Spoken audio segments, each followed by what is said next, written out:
আসসালামু আলাইকুম। আজকে আমি লাউ শাক নিছি। লাউ শাক রান্না করব তো সেই জন্য আমি এই জায়গায় লাউ শাকটা সেদ্ধ করে নিচ্ছি, সাথে কাঁচামরিচ লবণ দিয়ে দিছি পরিমাণ মতো। ভালোভাবে সেদ্ধ হয়ে আসা পর্যন্ত আমি অপেক্ষা করব। আর সেদ্ধ হয়ে যাওয়ার পর দেখুন কি সুন্দর একটা লুক আসছে কড়াইর ভিতরে।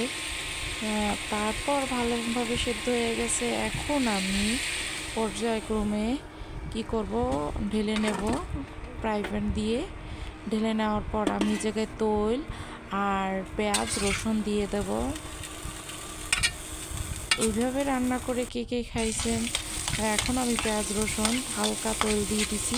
সেদ্ধ করার সময় শাকটায় তৈল দিয়েছি, আর এখন আবার দিয়ে দিচ্ছি হালকা।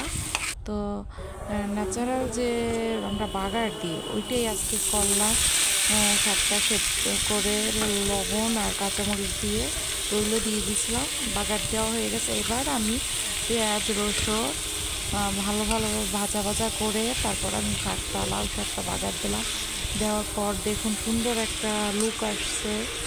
আর এইভাবে কে কে পছন্দ করে অবশ্যই আপনারাও এইভাবে বাসায় এরকম রান্না করে খাবেন। লাউ শাক যেহেতু বলে কথা, তো লাউ শাকের তো মানে শাকটা তো পছন্দই সবাই কম বেশি। আমার তো পছন্দ এরকম লাউ শাক হলে আর কিছু লাগে না, ভাত খাওয়া যায় পেট ভরে। তো যাই হোক, এখন বাগার শেষ হয়ে গেছে, তারপরে আল্লাহ হাফেজ।